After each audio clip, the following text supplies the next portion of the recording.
This is Ultimate Soccer with Soccer Steve. And welcome back in. Hope you've had a great day. We've got some great news coming for you. Some really top news. What are we talking about? Catching up with the EPL Top 10. We're going to talk about the relegation. We'll talk about the championship as fast and as sensible as possible so we can get to the news. We're talking about VAR. Some great news on the VAR from the weekend. If you're an EPL fan, you'll know exactly what I'm talking about. I've got news on that. Also news with Arsenal, Arteta and VAR. Amazing Kieran Trippier from Newcastle United. Erik Ten Hag's got a message as well. And Marcus Rashford, talk about him as well. Steven Gerrard. There's news about Steven Gerrard as well. And the Merseyside derby, something we're going to be touching on towards the end. What a magical day that was between Liverpool and Everton. Tell you the news about it. I'm also going to tell you news about Everton and Liverpool from that game and how I feel these two teams are going to go for the remainder of the season. And then we got World Club Cup news to finish off with. And then certain little bit of news about a big game coming up between Arsenal and Manchester City. And that's coming up on Wednesday, Feb 15th. Mark your calendar. Wednesday, Feb 15th. Tuesday, the 14th, we got a pre-game show from Ultimate Soccer about that game. Manchester City travelling to Arsenal for the big game. Is Pep going to say it's exhausting going to London again, I wonder? I hope not. And it's massive, massive in the implications for the EPL. So get ready. That's what we got on board for today. Welcome in. Hope you're doing great. And remember, please like, subscribe, and like. Share it all around and tap the notification button. Do us a favour. Come on, do us a favour. Let's get into this right now. Before we get to the news and all about the football, there's a football story Canada Soccer's going through right now with the Canadian women's national team and going on strike, now not going on strike. Two things I want you to remember. Go to ultimatesoccershow.com online and all that behind me, you can read it. And it's not small, it's nice, big size. You can read it nice and easy. Front page, ultimatesoccershow.com online, ultimatesoccershow.com online. And the first two stories that you come up are literal printouts of what the Canadian women's national team have put out, which is this, and also what the CSB/CSA put out, which you'll see at ultimatesoccershow.com too. Read it, digest it, get a piece of it, then you'll know more about it. I'm not picking a side. I've got an opinion, but I'm not picking a side. I know what I think, and I think that this kind of thing should stay behind closed doors. That's what I personally believe. But anyway, go to ultimatesoccershow.com online. You can see it there. Nice big pictures on the front page, and you can read exactly what the women are saying and what the bosses at CSA are saying. Okay, let's move along. Now we're going to talk about something completely good, the football. Okay, looking at the standings in behind me like we do every week, you see nothing really much has changed, but Chelsea have now gone below Liverpool. Liverpool had a big win over Everton recently. We'll talk about that towards the end.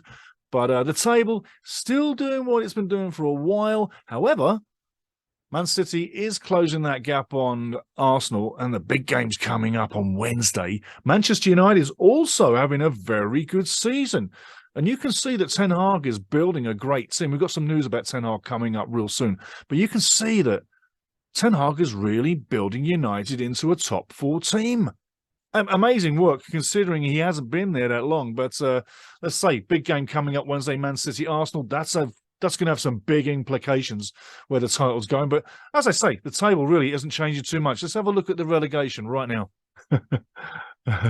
So the dreaded relegation end of the table. As I've been saying for quite some time now, West Ham, slowly but surely, are getting it into gear and are getting away from Dodge. But Wolverhampton Wanderers, who were in Dodge and I said would get out and would start getting up the table, well, Lopetegui, the manager, the coach, is doing a phenomenal job and they are moving out of Dodge. Funny story about Lopetegui.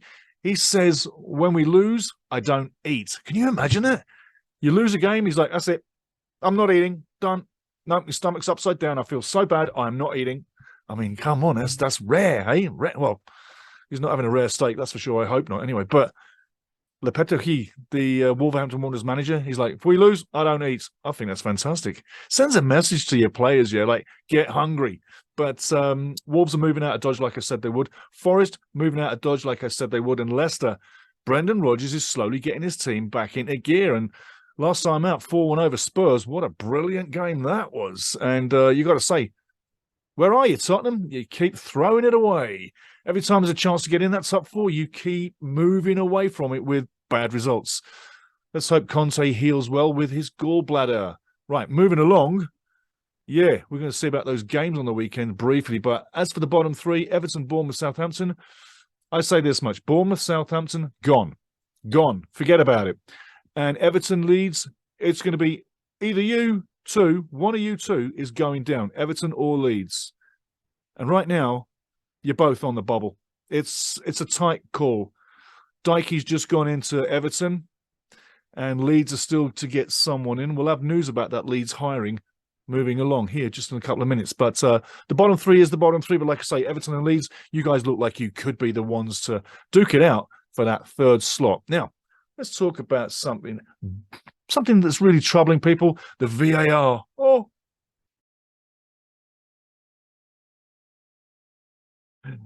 You know, recently in the EPL, there's been quite a few decisions that have not been correct. They've been absolutely incorrect from the VAR behind the screens at the VAR studio, talking in the referee's ear. They've absolutely guided the referee wrong about 6 times. One of the teams that's really had a bit of an issue with it is Arsenal, actual fact. Arsenal, Arteta and Arsenal have absolutely been duped a few times by the VAR. And I got to say, like, not very fair at all on the Arsenal, but considering where they are in the league, I think it's okay, yeah? I mean, they've obviously got the results. There's been results that have gone against them where they've still got the result of the game. They've still won the game, but a VAR decision has gone against them, per se, during one of those games 6 times. That's a lot of mistakes.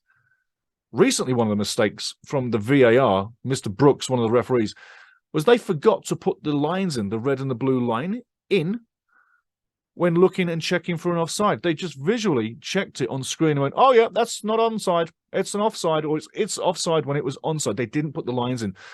I don't know how they really could have thought about not doing their jobs correctly after all the training that they've been given. But let's put it this way. If you're an Arsenal fan, know that you've had the worst adjudication from VAR than any other team in the EPL.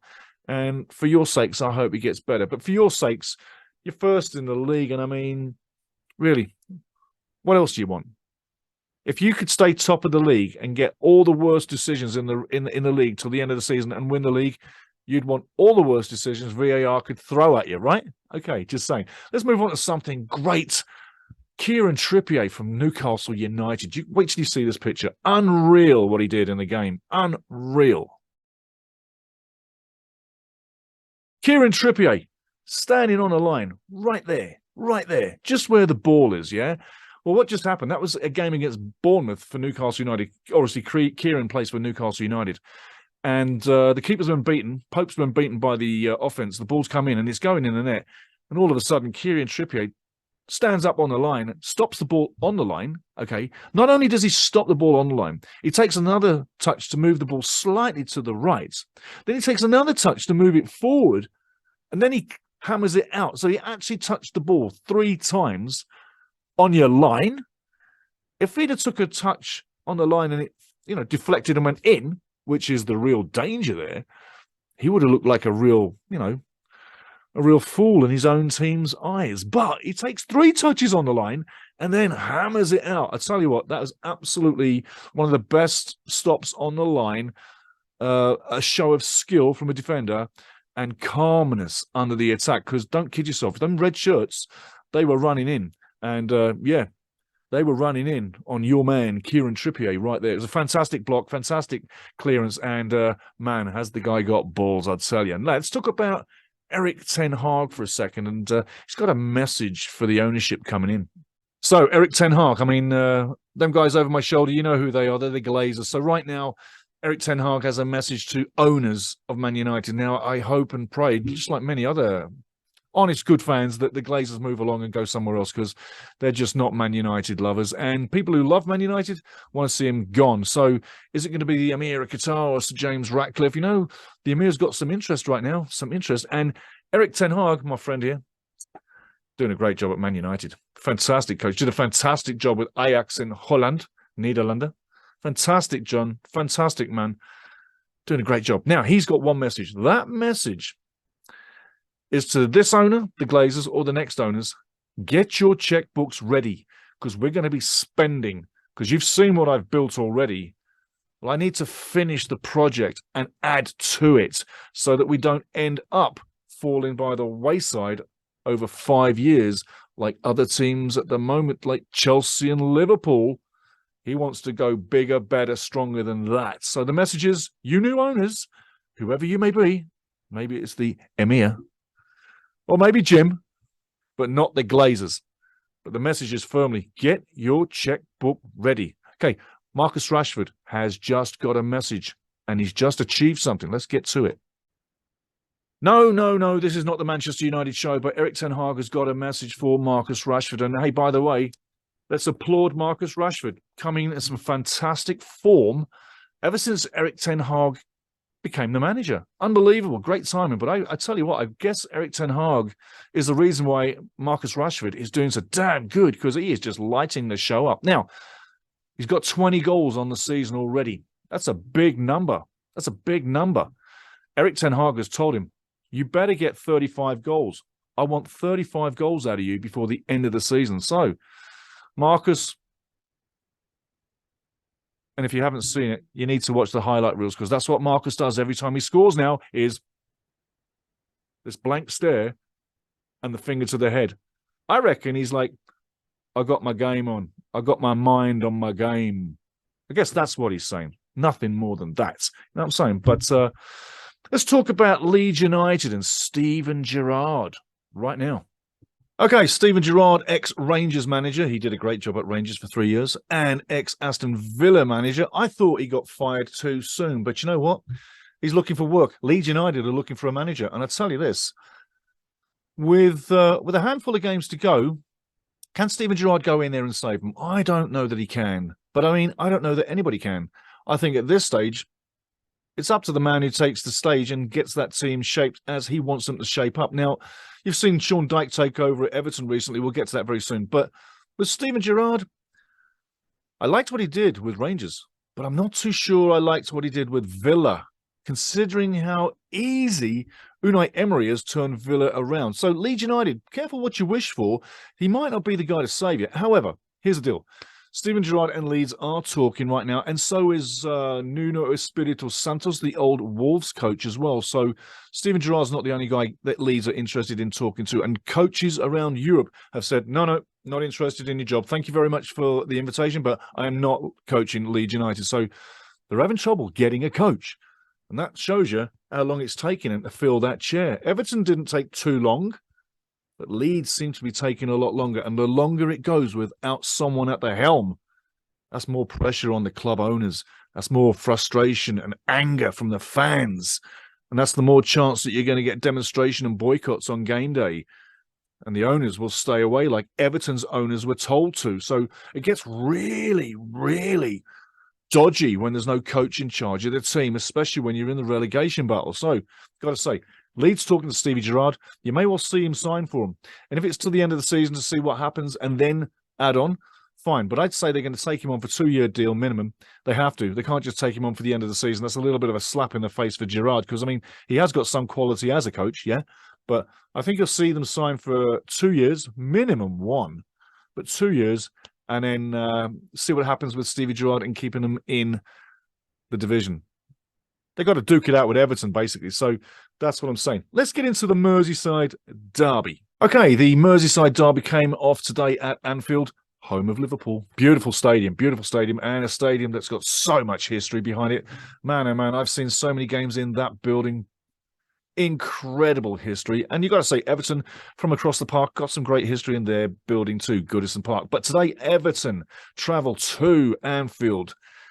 And the game wasn't the best. I got to tell you, it wasn't the best. And a lot of things that Liverpool tried, they did with effort and they did with conscience, but it just wasn't happening. And then in the 36th minute, there was a break in the game. And you got to say, you need to see the highlight reels on this one. Pickford, the goalie, the guy I've said is literally too excitable, too much of a strong head, too much of a miserable bastard at times. I'm just saying that. He really is. He screams and shouts at his defenders non-stop for no good reason. It's like, buddy, calm it down. Do your damn job before you try to get in my zone. Anyway, you got to see the highlight reels on this goal, yeah? The ball comes across, it's flanked across, and Salah is running on the other side, free and clear into the middle of the box. So it's literally shot from the left flank, and it's coming into the box. What does Pickford do? I mean, he's got defenders tracking that ball as well, partially. But Pickford runs out of the net. He totally misjudges the flight of the ball, and it literally falls to the feet of Salah, who just literally toe pokes it in the net. And Pickford, really, for 36 minutes, your team were in that game, and you cost Everton the game with this rush of blood in your head. I've always said this about Pickford. He has these rush of blood moments. That was one that cost the game. Once you get a goal down at Liverpool at Anfield, Everton, who can't score hardly, do you really think you're getting back into the game? Not at all. Then after second half, Gakpo, and that was a defensive blunder, obviously, by Pickford, yeah? And then second half starts off, 4 minutes in, 49th minute, Gakpo literally taps in from maybe 2 to 3 feet after Cody and the, that's Cody up there, lovely blue shirt, that's Cody. After Cody lets the ball go through, not even thinking about anybody behind him, and he's in front of goal, and he's just let that ball go past him on the ground. And then Gakpo's like, oh, cheers, man, thanks. Boom, in it goes. So at the end of the day, Everton killed themselves. Liverpool tried and banged and did some pretty plays and really had the effort. And no, they're not a great team, and they're singing and shouting right now how great they are at the moment, Liverpool, after that win. Forget about it. You're playing Everton. You win 2-0, and it was 2 squeaker goals, 2 goals that really shouldn't have happened. So where does that leave Liverpool on the day? Maybe a little bit better than where they were before the game, because a win breeds confidence, and they need wins to get that confidence. It also puts them from 10th to 9th in the table. But it's not an earth-shattering win. And there's still problems with Liverpool in the build-up play. And Salah doesn't look the player he was. Now, on the Everton side of things, Dijk has come in, 1 win, 1 loss. The win was a 1-0 squeaker against Arsenal. It was absolute brute force defence. This was brute force defence, and the brute force defence didn't play and didn't work that great against Liverpool today. They're going to have many more games like that. In the rest of the season, Everton's got tough games coming. They may well get to the purchase of 30 to 35 points by the end of the season. Remember that. Everton, 30 to 35 points by the end of the season. But it's going to be a hard slog getting that. They definitely are a candidate with Leeds for relegation. Let's take a look quickly at the World Club Cup from the weekend, if you haven't got the news on it. Okay, catching up with you now with World Club Cup on the weekend. It was a fantastic game. I was a little bit saddened, but you know what? I did say Real were going to win it, and eventually it was 5-3 Real Madrid over Al Hilal. But you got to say 5-3. I mean, Al Hilal scored 3 goals. It's pretty good. It did look like it was going to get worse and worse and worse at one stage, but a couple of late goals from Al Hilal makes it 5-3. On the day, decent performance by both teams, and you've got to say Real Madrid worthy winners. Now, third place game. And the third place final, you have Flamengo taking on Al Ahly. You know, after 60 minutes, Al Ahly were 2-1 up, and you're thinking, is this going to be a win? Is this going to happen? Because it's on. And then in the 69th minute, Abdel Fattah takes the red card. Oh, Al Ahly's down to 10 men. Flamengo start to put the pressure on. 3 goals later, and it's 4-2 to Flamengo at the final whistle. And Mr. Pedro, he's the top scorer from Flamengo with 4 goals on the day. So the competition finishes. Real Madrid are your champions. Pretty big champions. Al Hilal is second. Flamengo is third. And Al Ahly is fourth. Let's take a look quickly before we finish off. A little bit of news on what's coming next in the EPL. So next up in the EPL, the Arsenal taking on Manchester City at the Emirates. We're bringing a pre-game show tomorrow, Tuesday, Feb 14th. Get into that. It's going to be a little edgy. We're going to bring you some facts that not anybody else has touched on. We're going to bring some history too. I'll tell you exactly what I'd like to see happen and why, and who I'm going to be pulling for on the day. So, bring it back here. Hope you've enjoyed it. Please like, subscribe, and like. Share it to your mates or your buddies. Share it all over the world. I know that we appreciate you very much for tuning in every time you do. And remember, please like, because it's just like paying for your ticket, and it lets us know who really does want to have their ticket clipped. Cheers, guys. Have a great day. Come back for the pre-game Tuesday. Cheers.